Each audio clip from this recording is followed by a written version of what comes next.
Today, we're looking at Cross Blue-Black. Hi, I'm Adam, and I'm an ink guy. I get inks, test them, and share the results with you. Now, there's timestamps down below so you can skip around to the part you're most interested in. Or, if you've got the time, I'd appreciate you checking out the entire video. You could also follow me on Instagram, and if you like fountain pen ink reviews, I would invite you to subscribe. To make sure I have a range of experience, I do the writing samples. I then put the ink into this Parker jotter with a medium nib to write for a day and take the notes for this video. In order to have some standardization in my writing samples, I always use Clairfontaine, Tomoe River, and Rhodia paper. Now, let's look at the writing sample. I always get this ink as a cartridge because I frequently use it in my Cross Bailey, which made me not use it for this, but these are from cartridges where I decanted them to do this. To keep my writing samples consistent, I use a Jinhao 159 with a Goulet 1.1 stub, a Jinhao X450 with a Goulet medium, and a Jinhao X750 with a Goulet extra fine. Let's take a look at the Clairfontaine. We get no bleeding, no ghosting. The 1.1 has no feather, spread, halo sheen, no shade, nothing, just a nice blue-black color. The extra fine is the same tone as the 1.1. It has no feather spread, halo sheen, no shade, 12 seconds to dry. The medium is the same tone as the extra fine and the 1.1 with no feather spread, halo sheen, or shade, 19 seconds to dry. The scrubby for both show us no color variation, and we really don't get color variation. Tomoe River. No bleeding, normal Tomoe River ghosting. The 1.1 has no feather spread, halo sheen, or shade. The extra fine is the same tone as the stub with no feather spread, halo sheen, or shade, 19 seconds to dry. The medium is the same tone as the extra fine and the stub. No feather spread, halo sheen, no shade, 29 seconds to dry. The scrubby for both show us no color variation. We didn't expect it, we didn't get it.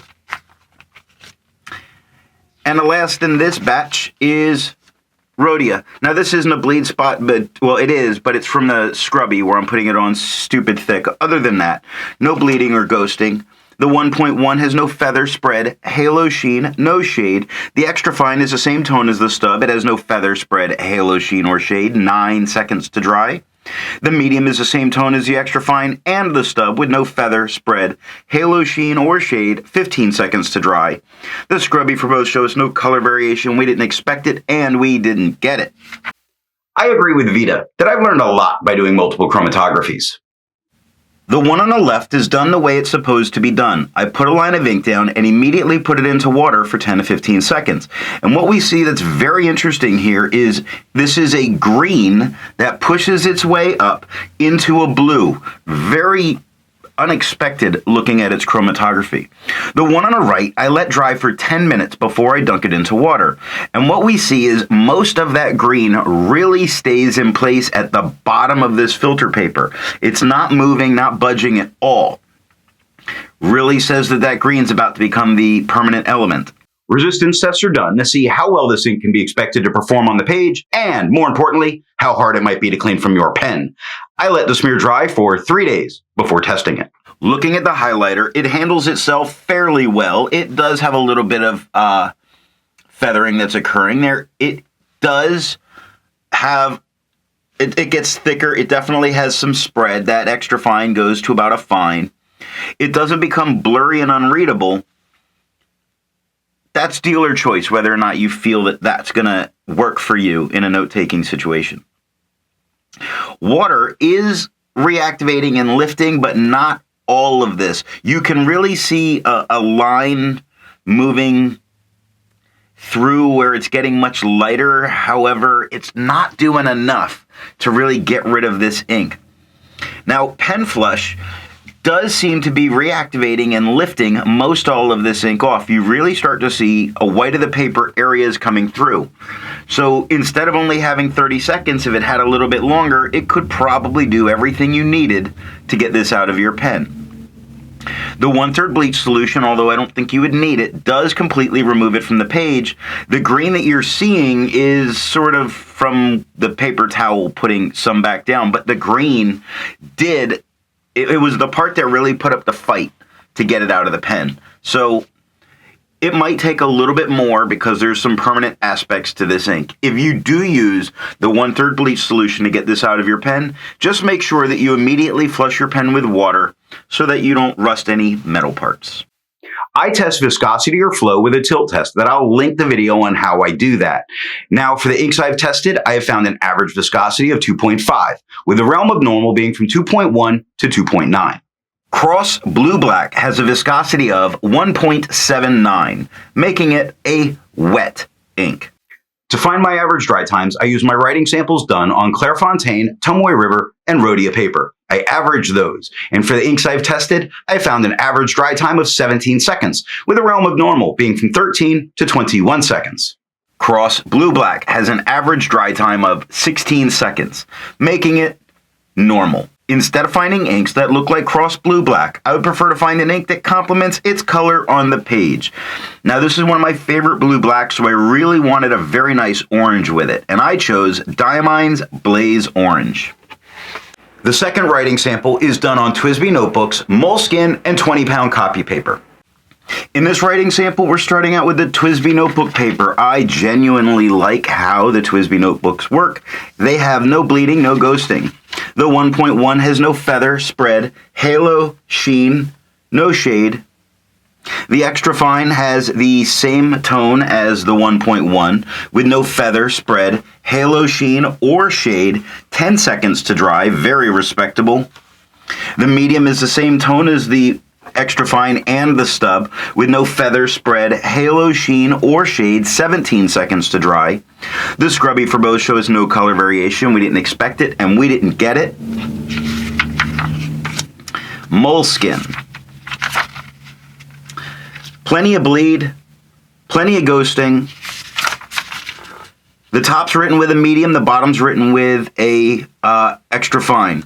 Looking at the medium, there is feather, there's no spread, no halo, no sheen, and no shade, but there's feathering all over it. The extra fine is the same tone as the medium. The extra fine has feathering all over it. No halo, no sheen, no shade, no spread. I don't think the feathering is what would stop you from using this. This didn't touch the page underneath. I don't think this is a no-go for people. Just know that you can't use the back of the page. 5 seconds to dry. Scrubby shows us no color variation. We didn't expect it. We didn't get it. Let's look at 20-pound copy paper. Yep. There is bleed and significant show-through because of the significant bleed, but it's not touching the page underneath. Again, the top was written with a medium, the bottom was written with the extra fine, and that's just because I know that I don't need to do a full writing sample with the medium. The medium on top, it has some feathering, really little bits of feathering here and there, like on the L and blue you see it, on the R and cross you do see some feathering, but it's really incredibly minor. It's like there's very minor spread. It's only slightly thicker than other writing samples done with the same pen and ink, so not too bad. The extra fine is the same tone as the medium. It has feather, it has spread, same amount of feathering that's going on with the medium. It's really small, tiny bits. It's not out of control, it's not unreadable, it's not distracting, but it's there. The spread takes that extra fine to about a fine. Not horrible considering how cheap this paper is. No halo, sheen, no shade. 1 second to dry. The scrubby shows us no color variation. We didn't expect it and we didn't get it. And that is all that I have for the writing samples. So what do I think of Cross Blue Black? This is the first ink that I ever used, and I used it for 2 years, not knowing that I could get different inks for my pen. And I still like it. What pen and nib would give the best writing experience? Well, I do like its color a little when it's from a wet medium. I find that a dry broad or dry stub really brings out the color variation that this ink can show. I put out a new ink review every single day, so that if you're not already subscribed, I'm going to remind you, go ahead and subscribe. Thanks for watching.